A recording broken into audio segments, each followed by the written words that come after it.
Assalaamu calaykum waraxmatullaahi wabarakaatuhu kulanti wacan oo wanaagsan dhegaystayaal kusoo dhowaada warka raadiyo gado idinkaga imaanaya stuudiyaha koowaad ee magaalada doolow Soomaaliya warkana waxaa u diyaar ah anigoo Eliyaas Cabdirashiid Cabdulqaadir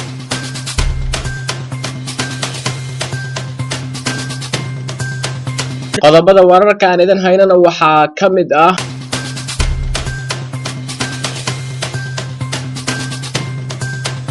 ciidamo isugu jira Soomaaliya iyo Mareykan oo howlgal ka fuliyay Shabeellada Hoose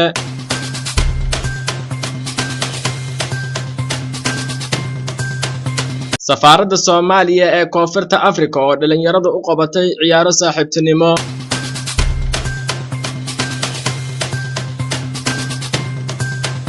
qodobada dibadda aan idinkaga haynana waxaa ka mid ah iskuul lagu dhisay qalab aan xabada karin dalkaasi Mareykanka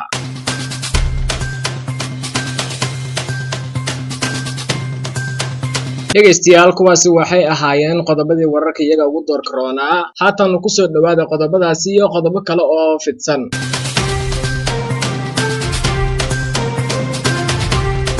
dekada magaalada Kismaayo oo laga saarayo haraagii maraakiibtii dawladda dhexe halkaasi ku halawday waxaa warbixintaasi inoo hayo Maxamed Macalin Aadan waxaa meel dhaxmaraya soo saarista 7 maraakiib oo xilligii dawladda dhexe ee Soomaaliya ku degay gudaha dekada magaalada Kismaayo qaybo badan oo kamid ah biraha maraakiibta ku jira gudaha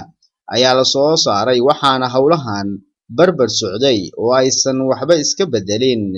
sida ay sheegeen mas'uuliyiinta dekada magaalada Kismaayo shaqooyinkii sida joogtada ah uga socday dekada magaalada Kismaayo maraakiibtan laga soo saaray dekada ayaa caqabad ku ah shaqooyinkii joogtada ah ee ka socday dekada magaalada Kismaayo waxaana la filayaa mar haddii laga soo saaray maraakiibtaas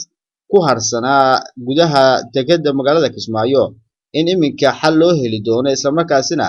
dekada ay ka wanaagsanaan doonto sidii markii hore ay ahayd ciidamo isugu jira Soomaaliya iyo Mareykan oo howlgal ka fuliyay Shabeellada Hoose warkaasi waxay noo ambaqaadayo wariyaheena Cabdifataax Abuukar Cabdulle ciidanka xoogga dalka Soomaaliyeed gaar ahaan kuwa sida gaarka ah u tababaran ee Commandoska Soomaaliya oo ay weheliyaan kuwa Mareykan ah ayaa howlgalla qorshaysan waxa ay ka fuliyeen deegaanka Sablaale oo ka tirsan gobolka Shabeellaha Hoose saraakiil ka tirsan ciidanka Commandoska Soomaaliya oo la hadlay idaacadda ciidamada qalabka sida ayaa sheegay in ciidamada Commandoska ay gudaha u galeen saldhiggii Al-Shabaab ee deegaanka Sablaale ee gobolka Shabeellaha Hoose isla markaana ay ku dileen ugu yaraan 18 xubnood oo ka tirsan Al-Shabaab sidoo kale saraakiisha ayaa waxa ay hadalkooda intaasi ku dareen in howlgalkaas sidoo kale lagu dilay sarkaal lagu magacaabo Maxamed Duwow oo kamid ahaa saraakiil ka tirsan Al-Shabaab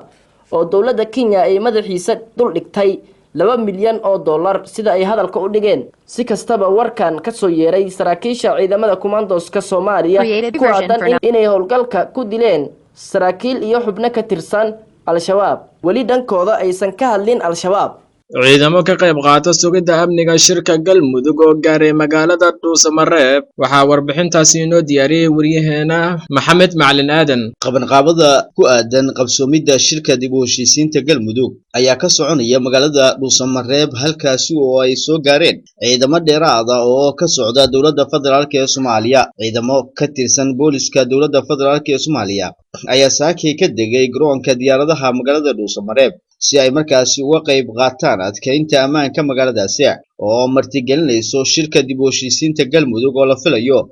in maalmaha soo socda uu magaaladaasi ka furmo ciidamadan ayaa ka howlgalaya xarunta markaasi lagu qabanaya shirka dib u heshiisiinta garoonka diyaaradaha ee magaalada Dhuusamareeb si ay u xoojiyaan ciidamada ammaanka magaaladaasi ammaanka magaalada Dhuusamareeb ayaa si weyn loo adkeeyay iyadoo ciidamo markaasi dheeraad ah lagu kordhinayo sugidda nabadgelyada magaaladaasi sida uu markaasi ay ku waramayaan saraakiisha ammaanka ee halkaasi ku sugan wasaaradda arrimaha gudaha xukuumadda federaalka ee Soomaaliya ayaa dadaal ugu jirto dhismaha Galmudug loo dhan yahay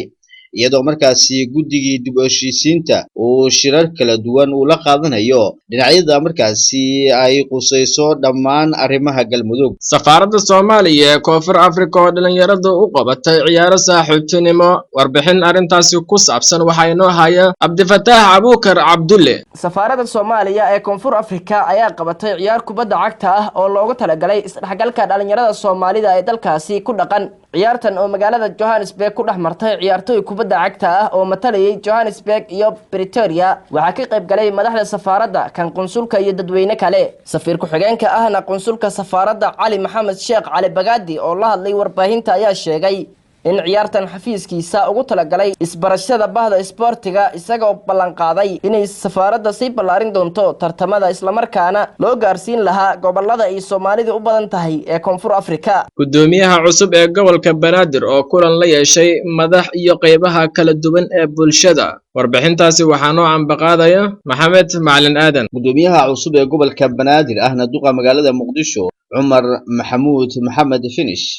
ee markaasi dhawaan xilkaasi loo magacaabay ayaa magaalada Muqdisho ee caasimadda dalkeena Soomaaliya waxa uu ka wadaa kulamo markaasi uu la yeelanayo madaxda iyo qaybaha kala duwan ee bulshooyinka ku dhaqan magaalada Muqdisho. saacadihii la soo dhaafay ayaa waxa uu kulan markaasi la qaatay qaar ka mid ah waxgaradka Soomaaliyeed kuwaasi oo hoygiisa markaasi ugu tagayay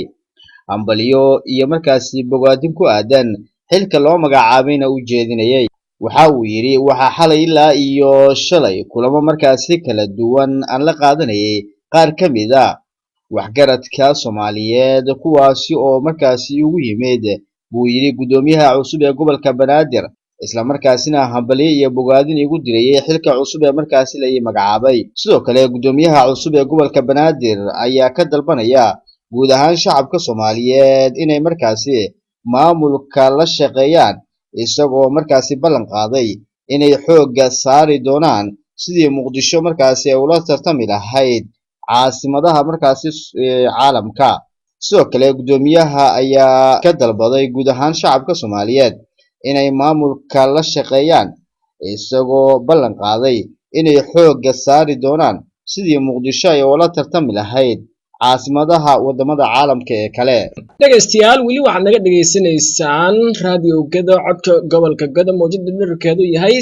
89.1 megahertz stuudiyihiisa koowaad ee degmada Dolow Soomaaliya. haatan qodobadii dibadda. iskuul ku yaala dalka Mareykanka ayaa waxaa dib u habeen loogu sameeyay qaab ay ku adag tahay in ragga hubeysan ay iskuulka ka fuliyaan toogashada aan kala sooc lahayn ee ka dhacda iskoolada dalka Mareykanka. dugsiga sare ee Freeport ee ku yaala Michigan ayaa noqonaya iskuulkii ugu horeeyay ee ku yaala Mareykanka kaasoo lagu dhisay qalab aan xabada karin. waxaa sidoo kale marinada ku yaala gudaha iskuulka loo sameeyay qaab aan toosnayn si qofka weerarka fulinaya uusan u helin wado sax ah oo u sahasho toogashada. fasalada ayaa sidoo kale lagu sameeyay goobo ardayda ay si fudud iskugu qarin karaan haddii ay la'alla wax dhacaan. daaqadaha fasalada ayaa waxaa sidoo kale laga sameeyay qalab aan xabada karin halka dhammaan albaabada hal mar la xiri karo iyadoo la adeegsanayo badhan la riixayo kaasoo ay gacanta ku hayaan maamulka iskuulka. guud ahaan waxaa intaasi inoogu eg war wixii dalka iyo daafaha caalamkii naga soo gaaray. warkan waxaa idinla socodsiinaya anigoo ah Ilyas Cabdirashiid Cabdulqaadir, dhanka iyo farsamadana waa Cabdifataax Abuukar Cabdulle. cid allaaleedii warkayaga seega waxay dib ugu daalacan karaan barta internetka aan ku leenahay Facebook iyo YouTube-ka Radio Gado isla markaas aad raadinayso. waxaanu idinkaga tegaynaa sidaas iyo amaano Allah.